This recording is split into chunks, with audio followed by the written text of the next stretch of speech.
How many of you know people who moan and groan and complain about life all the time, all right? They might moan and groan about their job. I'm sick of this job. I'm sick of you. And they just moan and groan and complain all the time and never do anything about it. They haven't got to the point where they're sick and tired of being sick and tired. They just have enough energy to complain about it, and they consider that, in fact, they believe that that's equivalent to doing something about it, just complaining. No, that can't get you where you want to go. That cannot create your reality for you. The other thing that keeps most people from realizing their true greatness and their true potential, circumstances, their environment. There are many people who believe because of where they're born, because of the area where they are in life and where they find themselves, that's all they know. Given my circumstances, ladies and gentlemen, I shouldn't be doing what I'm doing right now. See, I know something about you, even not knowing you, that you've got greatness within you. You have the ability to do things that you can't even begin to imagine. You have talents and skills in you that you haven't even begun to reach for yet. No one could have convinced me, given my circumstances, given my background, that I would be doing what I'm doing right now. I was born in Liberty City on a floor on 62nd Street, my twin brother and me. When we were 6 weeks of age, we were adopted. When I was in 5th grade, I was identified as EMR, labeled educable mentally retarded, and put back from the 5th grade into the 4th grade, and stayed in that category until I got out of high school. I have no college training, but here's what happened. I had an intervention in my life. A man who saw something in me at a time that I did not see something in myself. I never forget being in his class one day waiting on a friend of mine who was there to rehearse for a play. He did not show up, and he asked me to go up to the board and write something on the board. And I said, I can't do that, sir. He said, why not? I said, well, I'm in a special education class. He said, what do you mean? I said, go up to the board and write what I'm about to tell you. I said, I can't do that, sir. Why not? I'm educable mentally retarded. And he came from behind his desk. He said, don't ever say that again. Someone's opinion of you does not have to become your reality. And that changed my life. It was Oliver Wendell Holmes who said that once a person's mind is expanded with an idea or a concept, it can never be satisfied to going back to where it was. So some of you are going to experience a breakthrough. Some of you are going to go back and look at your dreams and brush them off. Some of you are going to begin to look at yourself and say, hey, look here, I know I have not done all that I can do. Whatever goal that you have in mind, I want that to be a goal that will challenge you, something that will make you stretch. It was Osborne who said, unless you attempt to do something beyond that which you've already mastered, you will never grow. What is it that you looked at some point in time and you decided that you couldn't do it, that you talk yourself out of it? Whatever it is, bring it back out there. How are you going to do it? That will come to you in due time. So you don't get in life what you want, ladies and gentlemen. You get in life what you are, not what you want. And see, the good news is that we can always become more by working to develop ourselves. So the first process of making this your decade, you've got to begin to take a look at your life and look at where are you right now? What are your strengths? What are your weaknesses? What gives your life a sense of fulfillment, a sense of joy?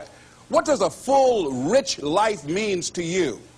What is it that you could love doing 7 days a week that'll bring a smile to your face? Think about that.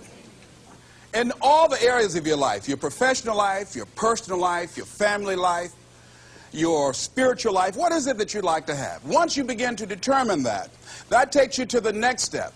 And that is, once you decide what it is that you want, now you've got to decide that you deserve that. Repeat after me, please. I deserve the best that life has to offer.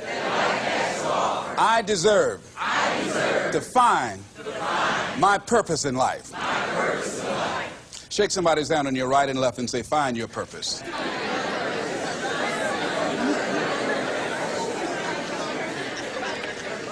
Do you know by actively pursuing your purpose, it could perhaps extend your life?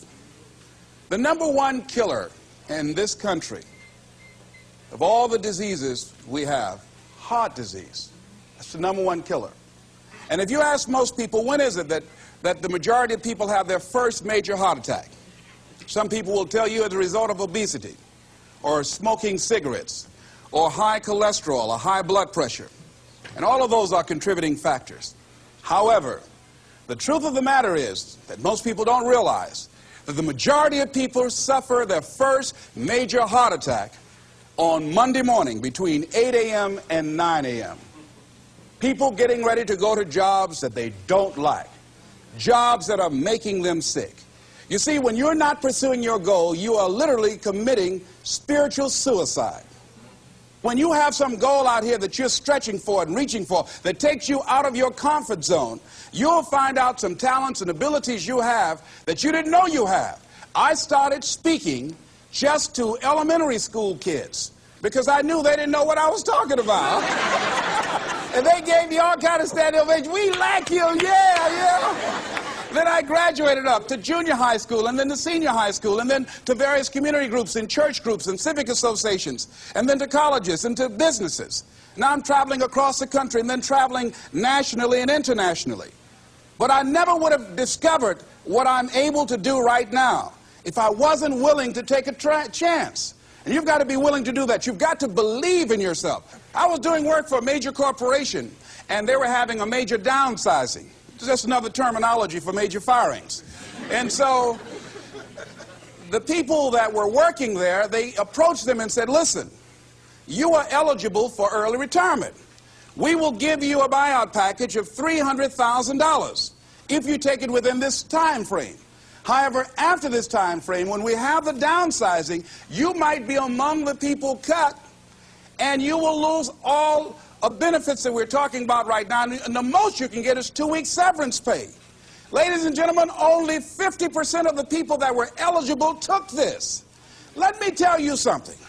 If I'd been there, I'd have gone to ask for your check. Listen, Marvin told me to get his check. He's home with his mama.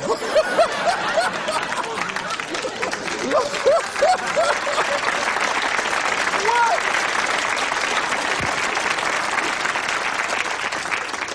I would have taken that money so quick and had other people checks. They said, Les got your check. See, ladies and gentlemen, life is too short trying to play it safe. It's too short and unpredictable, being miserable. It's too short for that. Here's the thing.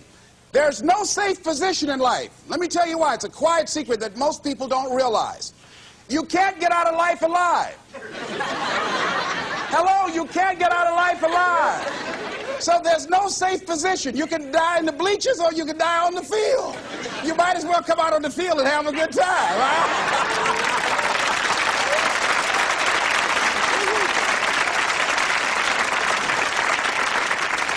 So if you want to make this your decade, you've got to decide to be bold.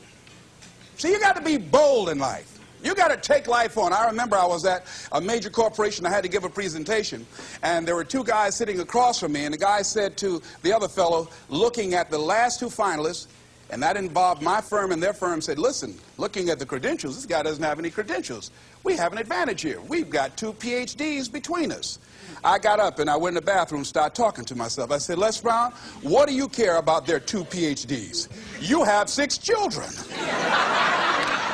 And a mama to take care of. And I went in that meeting, and first of all, I went there walking bold, looking good, feeling good, and smelling good, all right?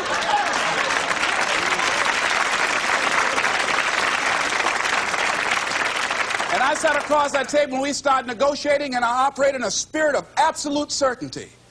I looked at them as if the only reason that they were born was to give me that contract. They survived 1 out of 9 million sperms to carry out this transaction. And I got the contract. Hello.